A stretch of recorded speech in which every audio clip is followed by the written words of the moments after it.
This week on Hangar News, we have Sean Emery. He's a clown, a mandolin player, a juggler, a unicycle rider, and most importantly, he's a stunt flyer. So we want to welcome Sean. Go ahead and say hello, Sean. Well, thank you, Sparky. I'm ready for my interrogation. Well, one of the things that I wanted to get to on this program was give us a little bit of background on your circus life. Well, that was I was one of those guys. When I got in college, I studied commercial art because it seemed like something I could tolerate doing. But I was always looking around behind me. If you can imagine me just jerking around and looking behind me really quickly, I was always looking to see what else there was other than what college was offering me. I was going, I don't care about marketing. I really don't want to do commercial art. I want to do something else.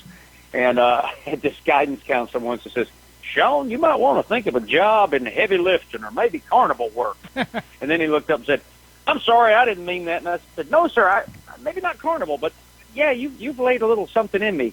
I was always interested in circus stuff and hand balancers and jugglers and unicyclists and those odd antics that I would see. So that always drew me. And there you go. And my journey was off after just sort of having that revelation. Did you ride a unicycle as a kid? I did. In the 8th grade, there was a new boy in our school named Robert Hunt, and this is down in Charlotte, North Carolina. And, like any new boy, everybody ignored him pretty much. And we were all, in rows in school, and my last name starts with an E, and he was an H. So he ended up kind of being a row over from me. And I'd kind of look over at him and kind of nod my head from time to time, but I said, well, I'm not going to be the first guy to become friends with him. That wouldn't be cool, because I was a redheaded kid, so, I had to sort of sit back and represent my species a little bit.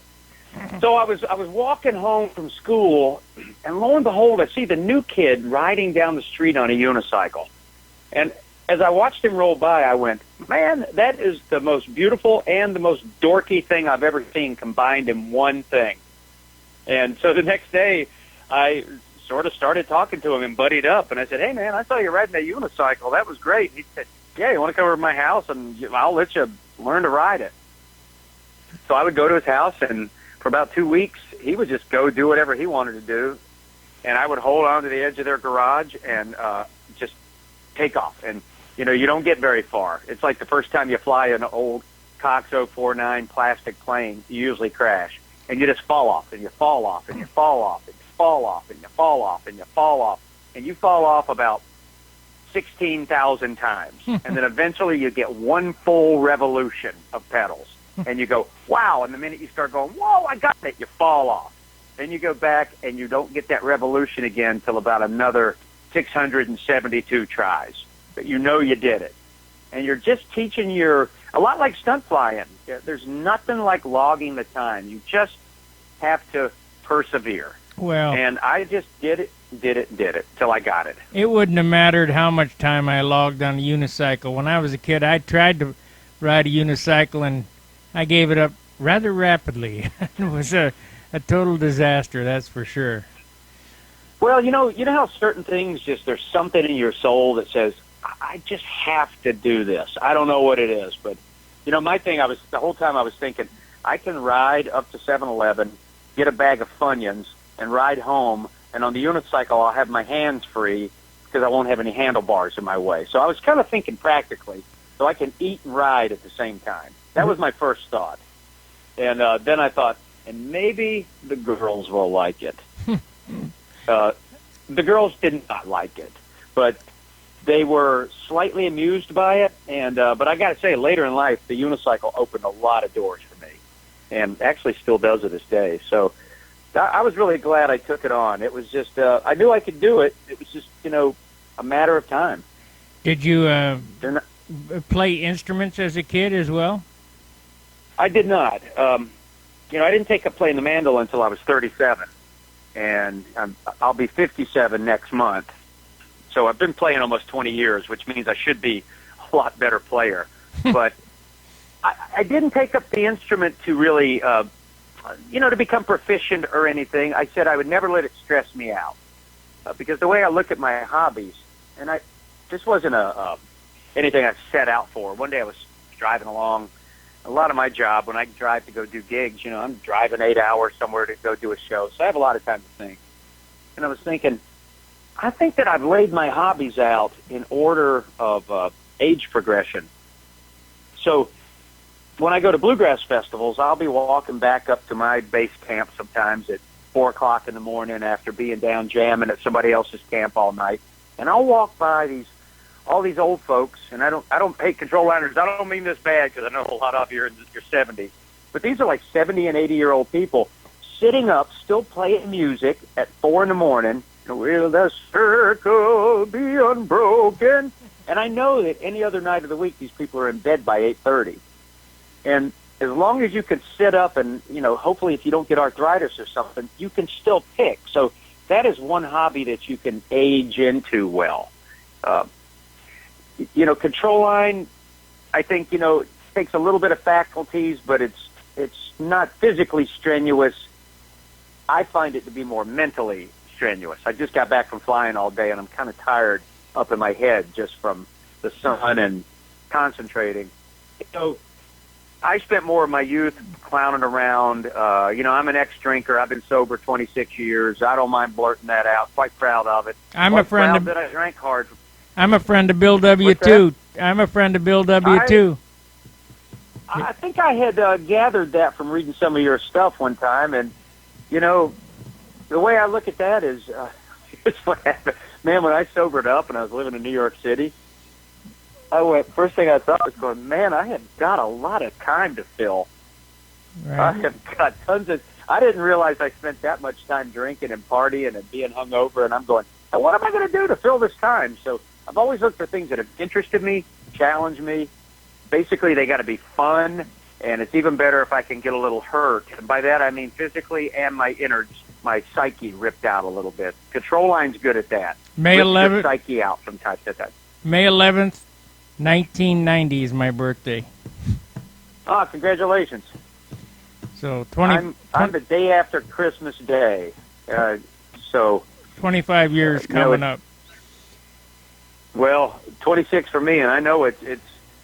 I don't like to dwell on it too much, but it's no easy feat. I don't even think about it anymore. I've wondered. I wanted to ask you, and I know you're supposed to be asking me stuff, but when I was watching your videos on that Monado build and other ones, my favorite part is when the biggest thing I gathered from watching your videos, because I'll have to watch them 10 times to learn to build right. But when it was New Year's Eve this year, my New Year's resolution was to be a little more zen. And when I watch you build your models in your room there with your bandsaw behind you and everything, there's a huge zen to what you're doing as a person. You move kind of slowly around your model when you sand and rub that wing and blow, and you're always going, I'm going to cut the camera off now because I'm sanding. I'm always screaming, no, I want to watch you sand. I know that sounds crazy, but it draws me in like watching a stream. I want to see you sand for 4 hours. Honestly, I mean that. And so I was thinking to myself, I gathered that you were a friend of Bill's, and I said, I think this time right here is so productive for you just to, as a human, you're getting something done. You know what I mean? Well, that's what saved me. That's what has kept me sober, is building model airplanes.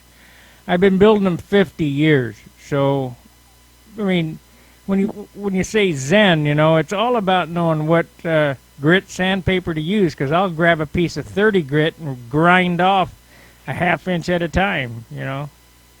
It doesn't take long. Well, I just watch you. It's your movements around the plane. Like, I'm a guy, I'm rushing, I'm knocking stuff over, and you move with this nice speed, even if you're moving the plane to walk around it, or peeling up the paint, or laying down your wood, or marking something, or inking.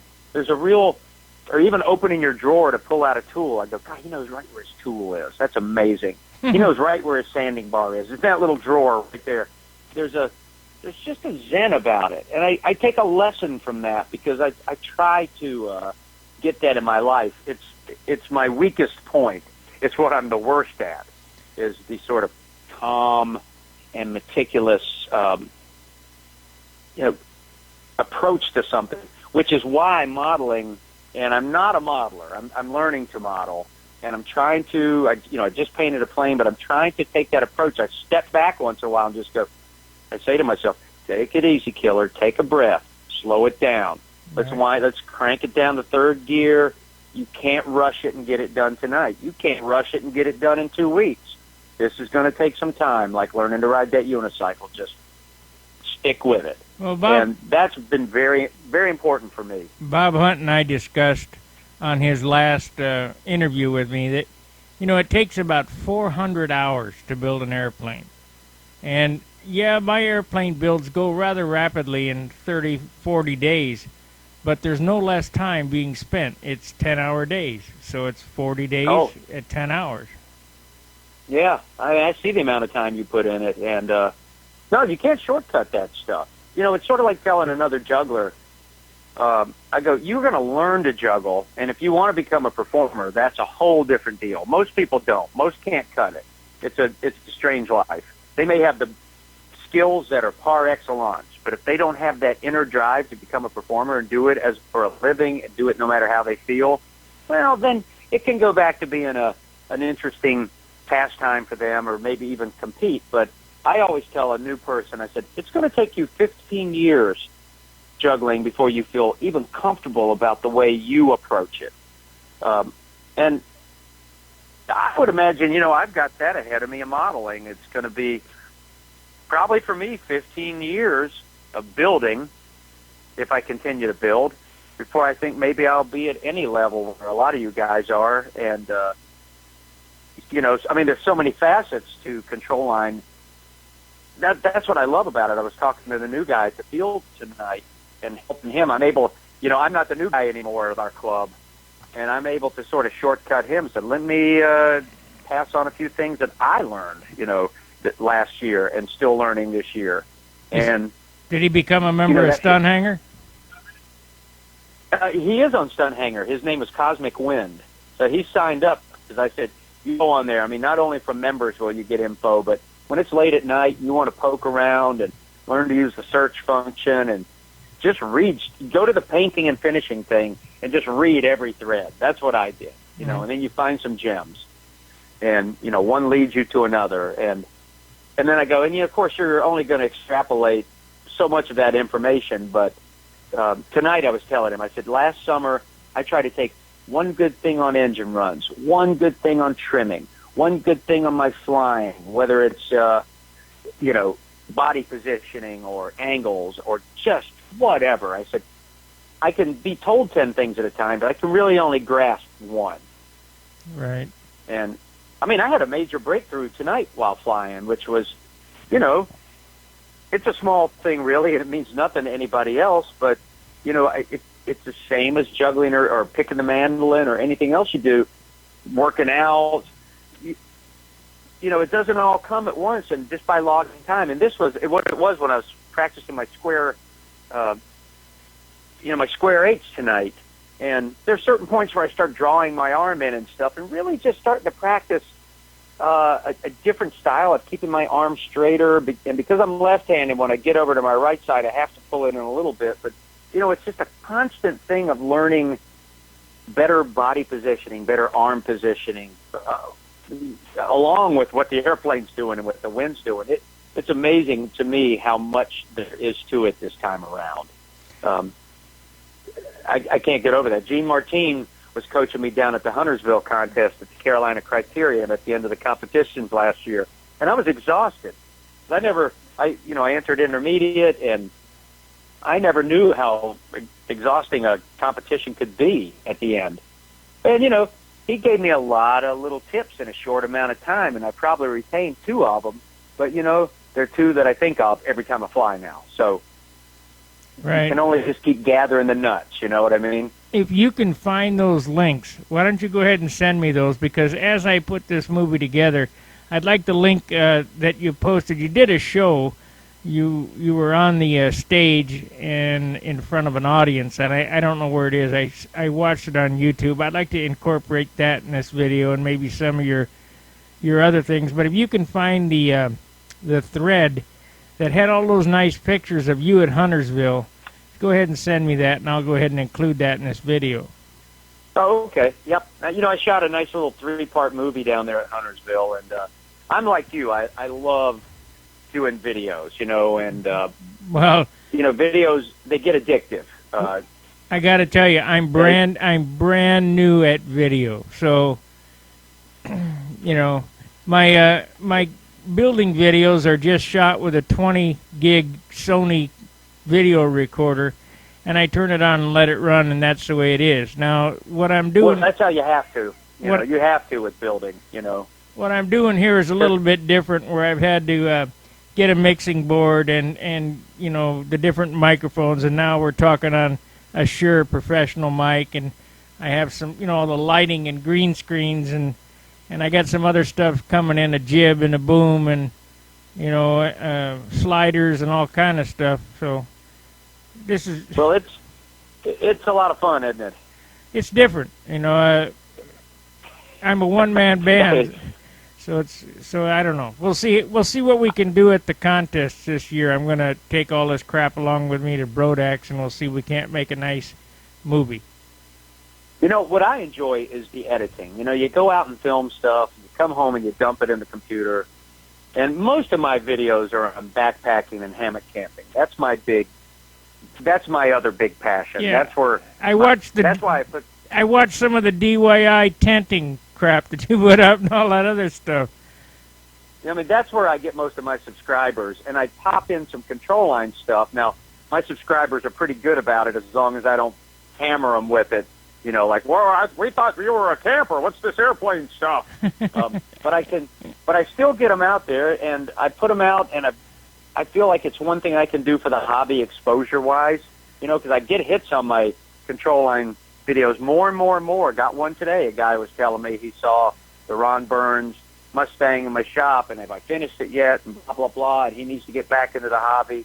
And, that's one place as a person that I feel like I can contribute. I'm more of an ambassador type guy than I am. I have no knowledge to pass on to Stunt Hangar members.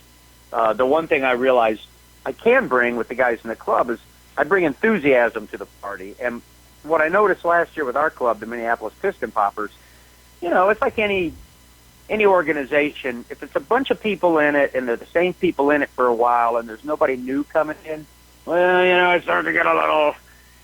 I guess what I'm saying, you need a new guy.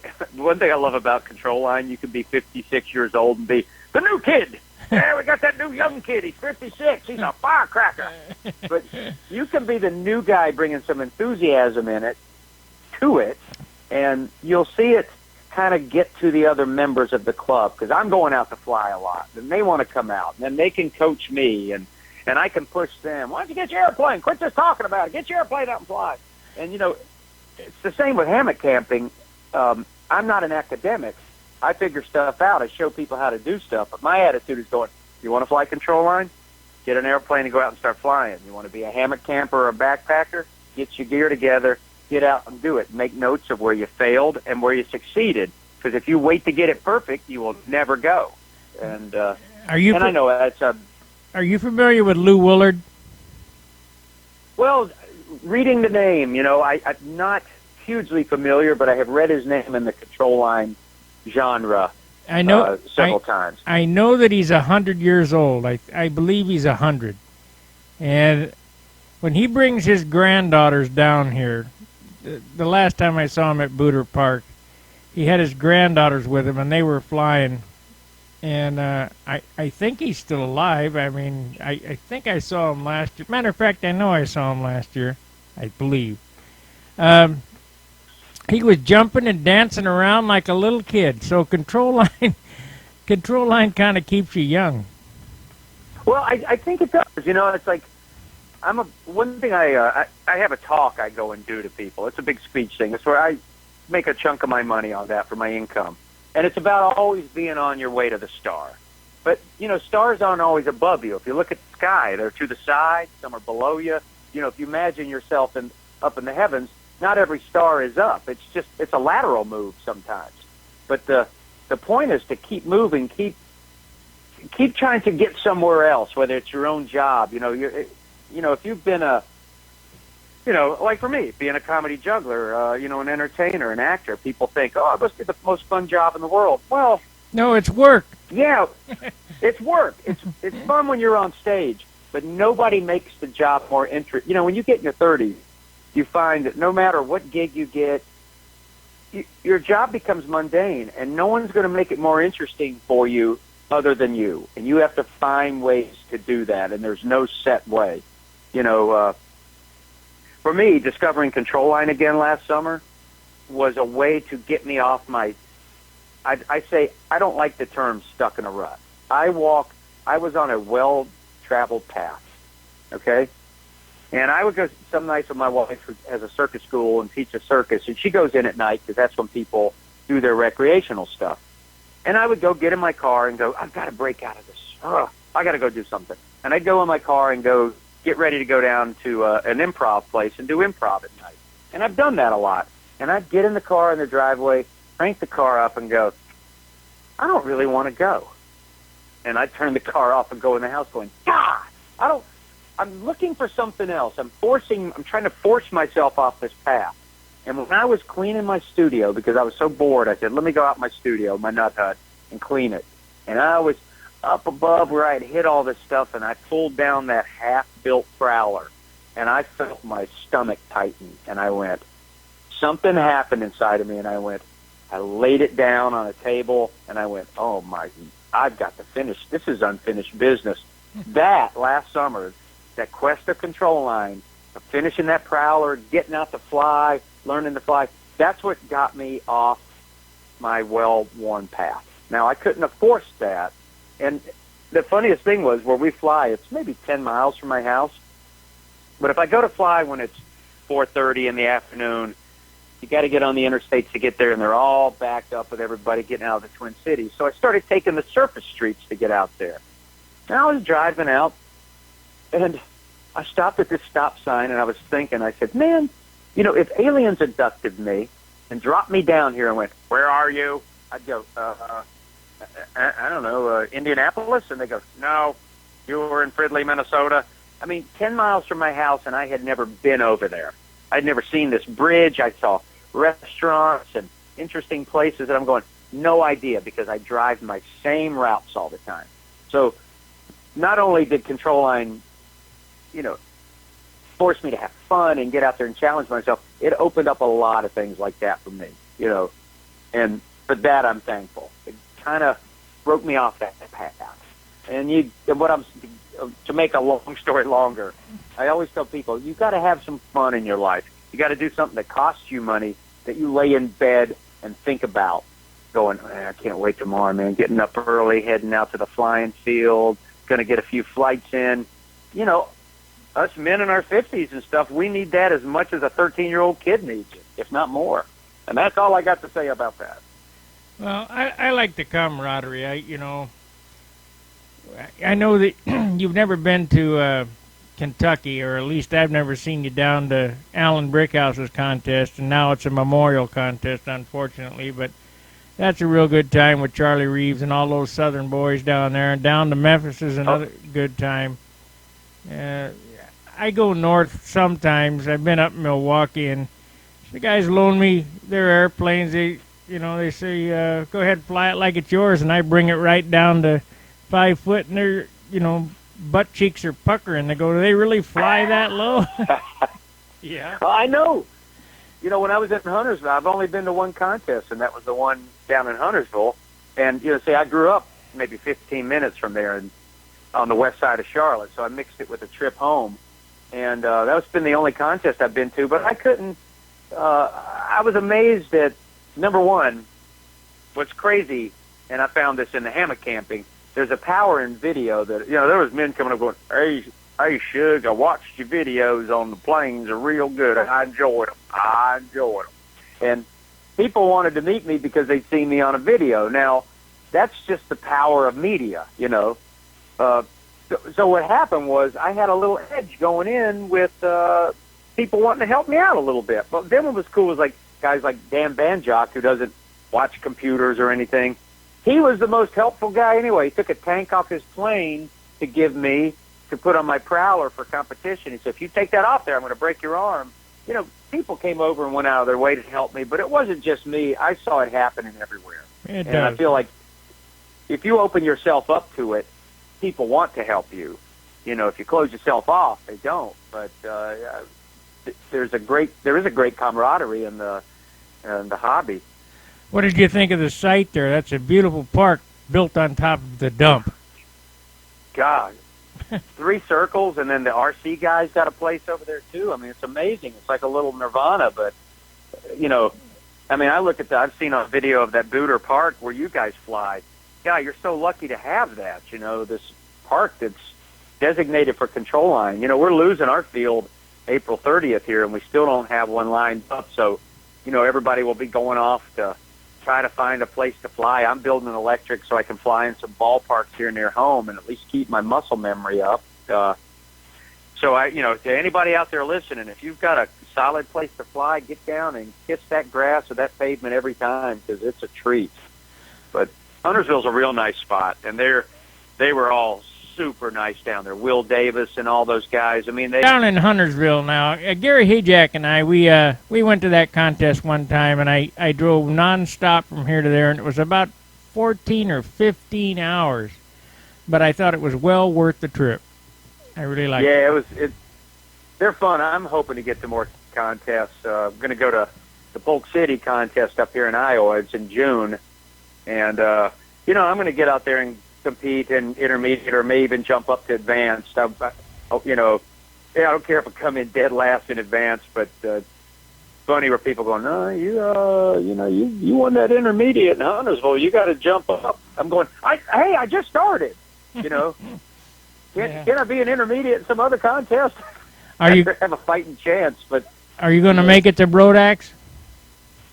I don't know because of my gig schedule. You know, if I can, it's right in the middle. See, last summer I had a bit more work. I had a bit more time because my wife had back surgery, so I had taken time off to sort of just be with her. We didn't, it's a pretty long recovery. So the way my work is coming in right now for the summer, so I either have to block it all out, but if I have even 2 or 3 days of it, I'd love to try to get out there, but I think it's the week after this Polk City thing, and I'm not sure I can pull off both, but I'm not saying no, because I live life, my job schedule is very weird, so I can't plan stuff out far away. Now, I did with Huntersville, with Carolina Criterium, because I blocked it out with my agent, because, see, I can mix it, I call it a guilt trip, because I can go down and visit my sisters in Charlotte, North Carolina. I can visit my sisters, and I can see them, and then they don't want to come out and watch me fly, so then I can go out and fly and get a hotel, and I've kind of killed 2 birds with 1 stone. I've visited family, so that guilt is off my chest because I live way up north, and my whole family. You trying to move away from us? You don't want to be close to us? What'd we do to you? We thought, that's how Southern families are. Well, no, I just ended up in Minnesota. Yeah. So I hope to. I would love, and I heard Brodax is only going for another 2 years. I'd love to get out there. I've watched your videos on it and a few other people's. It looks amazing. Well, I'm hoping to do a better production this year, more professional type production. I'm taking all this stuff with me. I'm hoping to be able to do it, and there's going to be some help for me there this year to shoot a better video. Well, it's hard. Are you going to get out and compete as well? Oh, yeah. I was going to fly scale at Brodax, and I was going to fly scale at the Nats this year, but I don't think I'm going to have it ready. I just don't have the drive to build, to finish painting it. And so is the scale plane that Cosmic Wind you were working on? Shoestring. All it needs is to be right. Yeah, the shoestring. I'm sorry. Yeah. It just needs to be painted and it's ready to go. Now this airplane has a sound card, smoke, lights. It's really cool, but I'm just not thrilled about it. It's not like a good. I don't know. When I hold a stunt plane, I can't explain to you how I feel when I look at the beauty of a stunt plane in my hand. I can't wait to. I want to meet you, Sparky, but I really want to meet that Monado. Because you know what's funny? Like you talk about the power of video. You know, watching that Monado build and watching that thing come out and then seeing those final pictures and stuff. You know, when you watch this thing get created, watching you create this thing in front of me, and I was talking to somebody the other day. They go, well, should you fly RC? You know, and I do fly RC, but I really don't have much interest in it because control line draws me so much more. And I try to explain to people, I said, look, when I fly RC, and I haven't flown it in a while, I'm just up in the air, flying around, and I'm just trying not to crash, and I might throw a couple of moves. But I said, when you get into stunt flying, you have a goal every time you fly. There's a definite goal. And I said, that draws me. I said, what else is really cool is we see our planes up close all the time. You know, when you're flying RC, it's just a little shape far away from you, and you got to do a low pass to see it, and everybody's just, don't bring it in so low, you know. But when we're flying, we see our planes, and that dawned on me one time last summer. They go, we get to see the beauty of our planes, and then also, you know, you look at these foam RC planes, but then you go to a stunt competition and look at all the beautiful. I mean, you know, the ARFs look nice, but when you go look at these hand-built planes, and you just go, in Huntersville. Okay, a 3-day competition, and on the Sunday after they kind of wrapped it up, the RC guys, you know, they lay off flying so that they can use all the space. Then they start showing back up about 3 o'clock with their foam airplanes and their ARFs, and you just go, God, they got nothing on a beautiful control line stunt plane. There's nothing more beautiful to me in the world Did than you this see piece Derek? of art. Watching you build that Monado, which was a piece of art, and then you go out and fly, you put that thing at risk in the air, knowing you could lose it in one flight. That to me is that's being a baller right there, man. It only takes a millisecond and they're gone. Just like I lost my Thunderbolt in Memphis. I think that was about 3 years ago, and I had a lot of time in that. I built 3 of those, and if you saw that, it makes the other airplanes that I built. You know, that was a cut above, but it's gone. Well, was it a mechanical failure or? No, it was an idiot error. I ran out of fuel. What happened?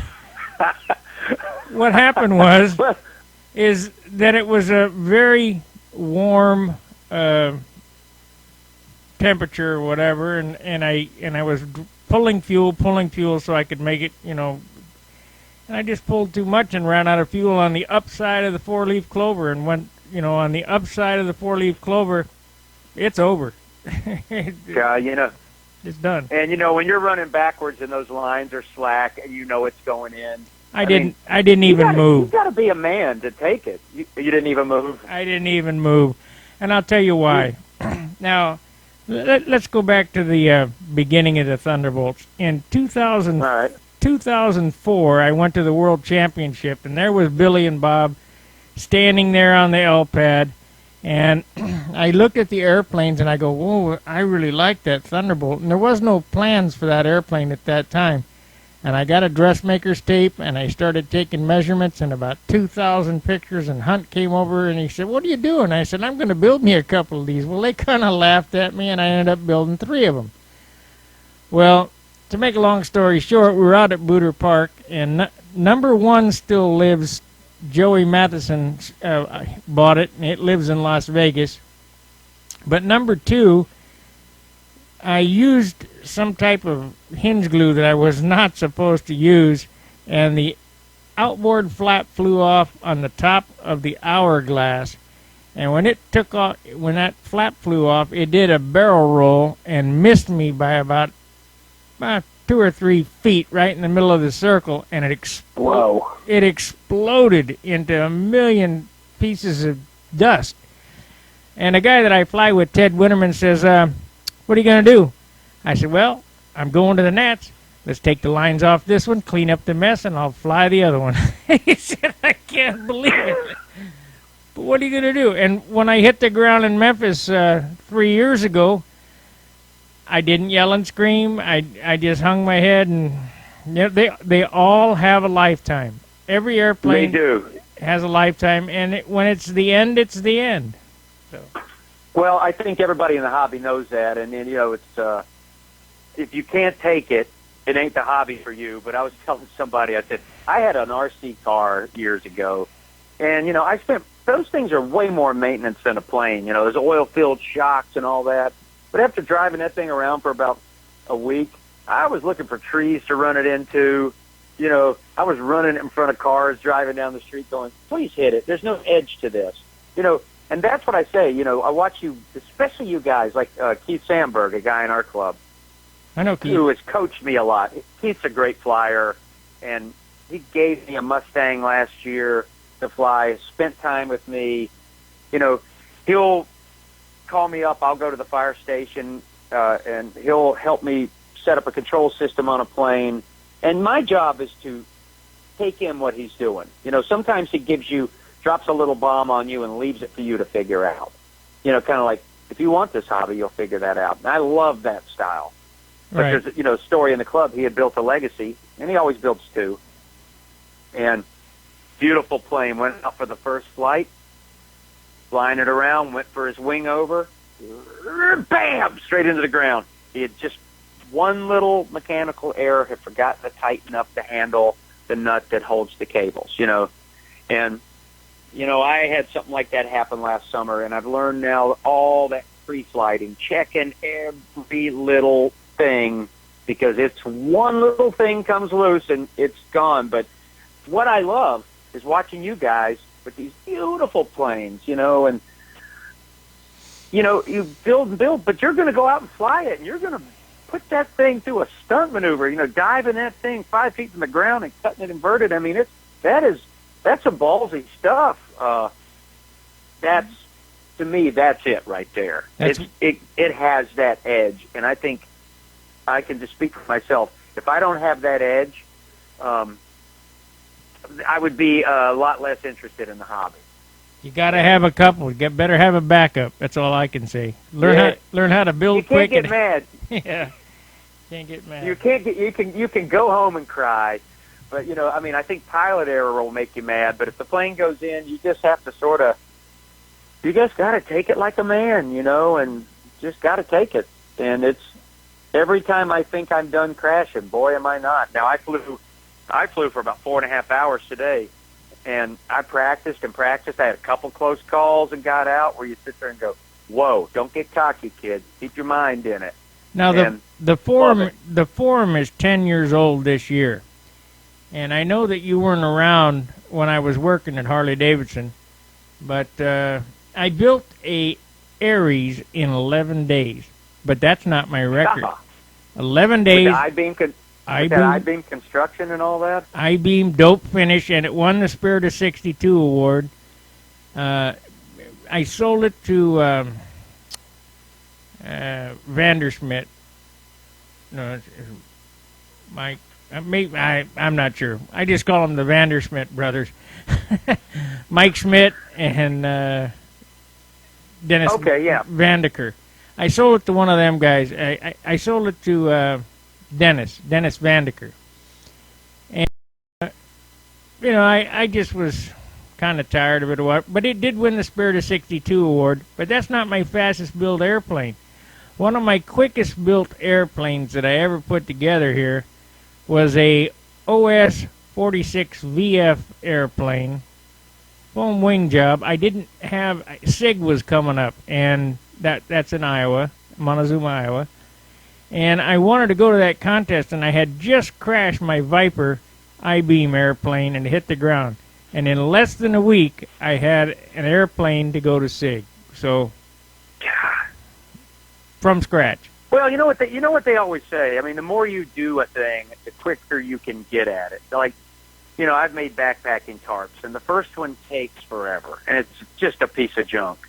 But then, you know, by the time you've made a few and made 3 in a row, you know, you get progressively, you kind of know where your mistakes are going to come in, but it still doesn't happen without the time, you know. And, hey, I wanted to say, you know, when I discovered Stunt Hangar, it was Paul Taylor's son, Ryan, that turned me on to it, and he was a subscriber who was watching my backpacking videos.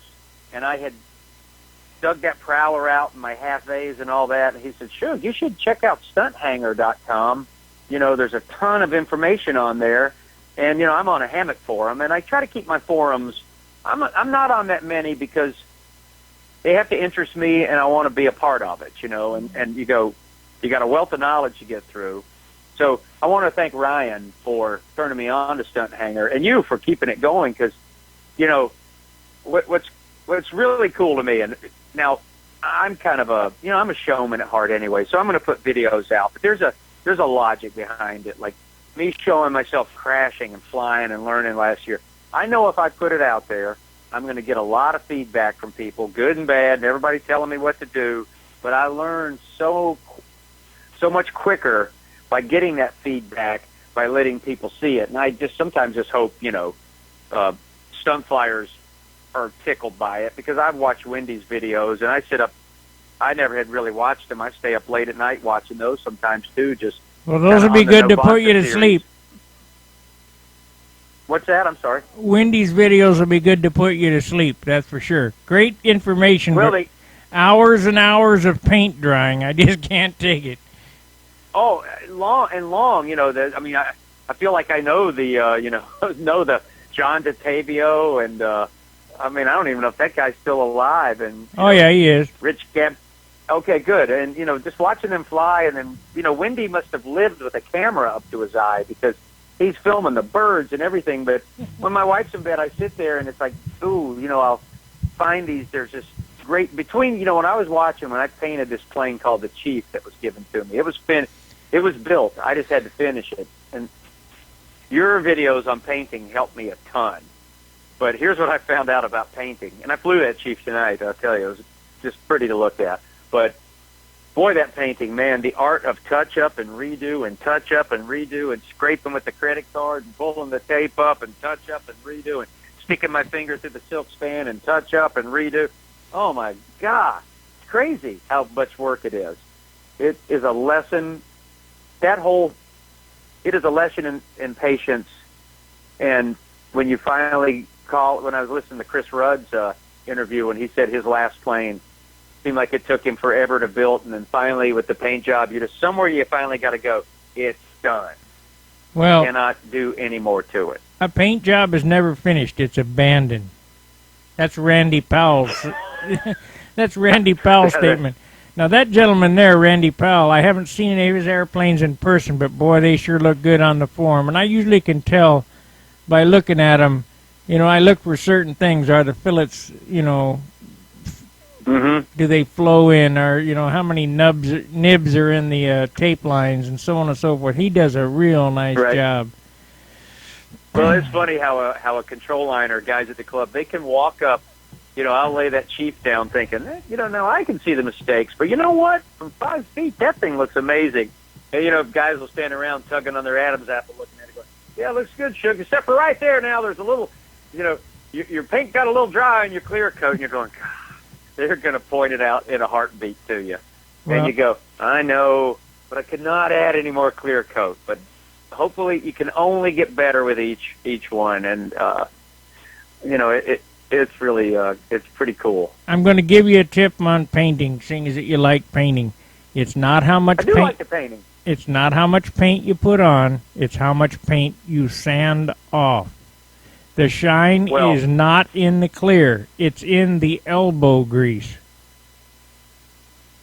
Well, I got a lot, and by that, do you mean sanding the colors, or are you talking about what one thing I got on your video, and I really understood with this, is getting it ready before you ever shoot any paint or primer on it, and just seeing all those little places that you got to fill in and stuff. DC 540. DC. I'm still unclear on what I wasn't great at was, with the colors, without sanding through, sanding, then another coat, sanding, and I was kind of unsure on my clear coat. Like, I'm still sort of baffled by the buffing and that last final, with the clear coat of taking that wet, dry 600 grit and sanding it down where it's going, oh, it's not shiny anymore, and then you got to do the buffing. Hold it. 600 should or whatever. Yeah, it should be 5,000 grit sandpaper. Okay, 5,000. Yeah, and not 600, but that's why I didn't even. I just put the clear coat on and went, okay, good enough. And I sort of rubbed a couple of areas trying to buff, and I'm going, God, between you and Wendy, I saw you guys were talking like, I don't get buffing. I'd like to watch a whole tape of somebody buff, But anyway, it's like I'm not at that level yet. Anyway, so it takes I feel 40 pretty good hours about to the buff job a I plane. did. It takes 40 hours to buff a plane. Whew. And That's unbelievable. You just rub and rub and rub until the magic happens, right? That's right. Where you at? Outside on the train tracks or what? I am. Well, the train's not that. It's pretty far away, but I'm sitting out here in my little fire hut just talking to you. It sounded like you were right out like a hobo sitting right out on the train tracks and the train was coming. Well, being a circus clown, I lived on a train for 3 years as Ringling Brothers, so I have to kind of live sort of close to a train sound, or I just don't sleep well. I gotta have trains rumbling and train sounds in my life because, when you're in the circus and living on a train for 3 years, traveling the country. I'm not a big train aficionado, but there's something about having lived on the tracks and living in this moving home that I'm sensitive to them, and I feel like, man, the trains are everywhere, but I'm comforted by their sound. Yeah. Well, as long as they're not blowing the horn at 2 in the morning, you're okay. Yeah, this one only blows a couple of times. I think it does blow at 2 in the morning. There's a couple of people that get bothered by it. I don't really hear it, but it did sound like it was right next door. I am a little bit of a hobo, though. Yeah. I really enjoy your videos. I watch most everything you got. And you're a really great musician and a good juggler and a good entertainer. And if you would, go ahead and send me those links so that I can, post those. I'd like to take some of that video from your concert or whatever you were doing there and kind of integrate it in this. And, of course, you sent me the link for some of your music. Well, and Go ahead. I've got my promo clip from the Minnesota State Fair. I always film that one because that was all good. The shows I do. I've been there it'll be my 24th year, and it's one of the places I play where people come back and they'll go, "This is our 18th year seeing you," and I go, "Why do you keep coming back?" And they go, you haven't let us down yet. You're still trying, man. You still give a crap. You still bring it on. You kind of frighten us, and I do. I look at a show that way. It's like it's a battle, man. I had a show last night. And it was for a volunteer organization, and these are all people that volunteer for a city, and volunteers are not the best audience because they're kind of shy because they like volunteering, and you got to find a way in, and get to their heart and their soul and get them in the gut. But I was going to say about the videos, what's interesting, what I enjoy is it's interesting to try to film control line flying, how to make it interesting to the layman. I guess I started out being more interested, and kind of still am, to the person that doesn't fly. I want the people that do fly to be interested in watching. A control line flyer will watch a camera sitting on a tripod filming a whole flight. We all like to see that. But I like to get these, chase it when it takes off, be right there when it lands, how to film it and make it look interesting, and have fun editing it. And like I said, what you do gets the hobby out there. And like I said, I think that's a little of the way I can help with the hobby, because I certainly can't tell anybody how to build or fly or paint. Well, maybe 15 years from now I'll be able to. Like I told you, I'm taking cues from all the videos that you do, and I'm watching television news broadcasts and so on. Chris Rudd's been helping me through this, and I'm trying. This editing is not easy to do. No, it's not. Have you ever even thought about doing there's not really what you're doing, it kind of links on being a podcast, a video cast, and I listen to a lot of podcasts. And I might even start a backpack on one, because no one ever, people start a good podcast and it goes about a year and then they quit. And I like listening to podcasts because I can listen to them while I'm driving. And matter of fact, going to the flying field today, I've been meaning to listen to the one with Chris Rudd. So I didn't watch the video, but I just listened to the audio through my cell phone on the way out to the field. And that was real interesting, because it was like just listening to a podcast. And, you can have an interview without the video interaction.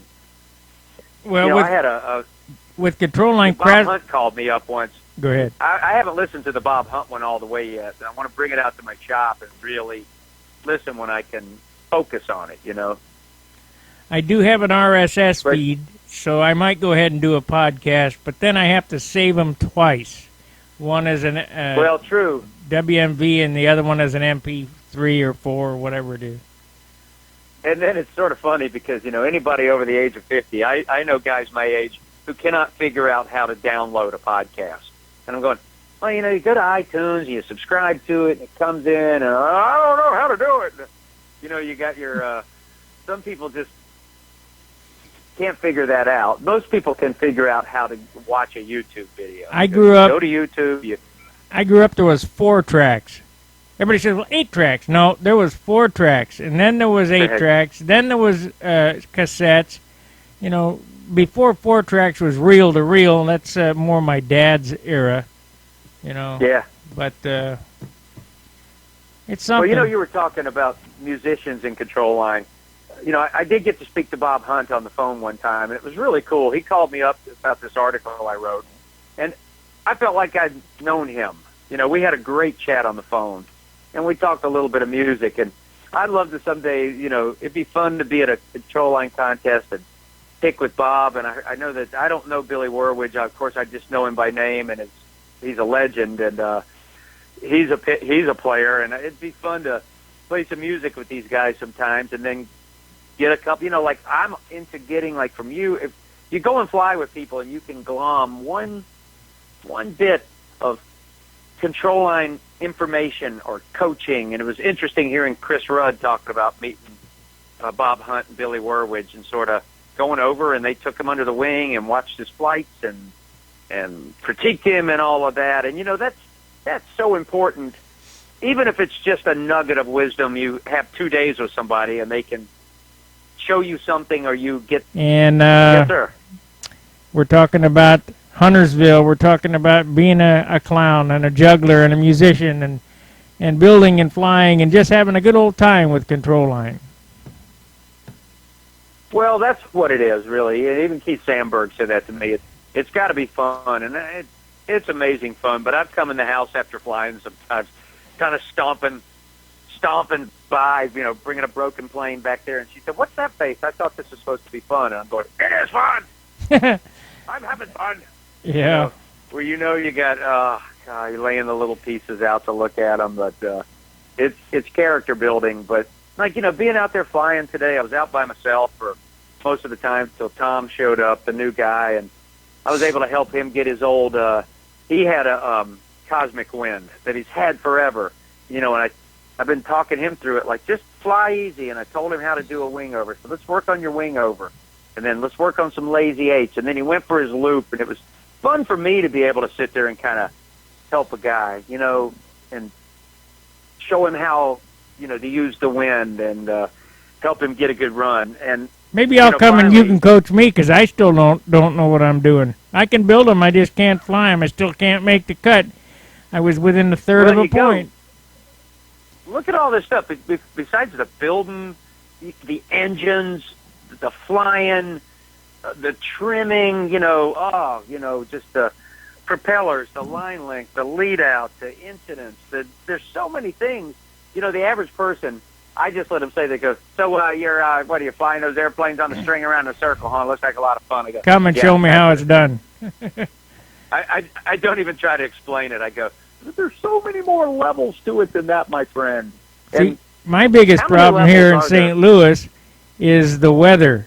Like, I could have went flying today, but, you know, I have some other things I needed to do. So on the weekends, the wind is usually howling about 25 miles an hour, and where we fly at Booter Park, it's always blowing into your face. It doesn't matter where you're going; it's not clean wind. So it's sort of funny how you become very sensitive to the wind, you know, when you're a flyer. Like, you get up in the morning and you go, "I don't see any ripples on the lake. Could be a good flying day." You know, it's just an interesting. Ultimately, the weather plays a huge part. The sun in your eyes. Is it overcast? Today we had a steady wind. It was fairly strong, but it was one direction all day. It didn't jump around, so it was good. But so many levels of things, you know. And honestly, once in a while, like I'm kind of hoping Sunday's a rainy day, just so I can get something done at home, because you know I want to fly every chance I get, because we're losing the field, and you know all the club members are like that. But out of our club, you know, we have maybe only about 9. What I say, 9 active flyers, 9 guys that get out and fly a lot. And out of that 9, I probably end up seeing the same 5, because we're on the kind of the same clock. And you know, so I'm just, you need new guys coming into the hobby, I think, sometimes to inspire the old guys. And then when I watch and I see these clubs around the country and these flying fields and all those guys out in Tucson that have that beautiful flying, they're out flying at 7 in the morning, and I see the Buter Park place, and then Paul Taylor and those guys have a place, and I just see all these great flying fields and people flying. And I don't know, the hobby still may have its best days ahead of it. I don't like to think it's dying. What if all the drones, they shut that down? Well, it'll all come down the control line going, we're tethered, man, you know. Got no idea. But I have no idea, but I tell you what, I sure do enjoy it. Oh, I love it. It's been a blast. Well, I want to thank you for being on the Stunt Hangar live program, and we'll have you back again. And you know, maybe we can get a reuniting everybody all at once, because you know I have the ability to have more than 1 or 2 callers on here. I can have up to 25 people, but I'm not sure how good that would work. You know, it's all an experiment here.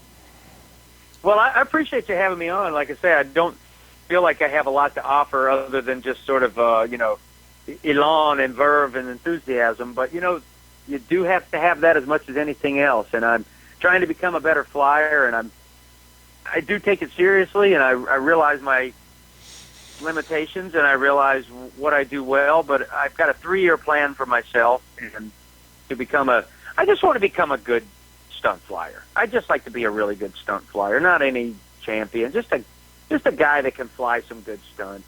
And someone had PM'd me on Stunt Hangar once and asked me my goals, and maybe because of video it seems like I'm trying to be more than I am, but I just want to be like, you go to a contest and just be a competent flyer. And you know, because just getting to a good advanced or hopefully expert level, that's a lot.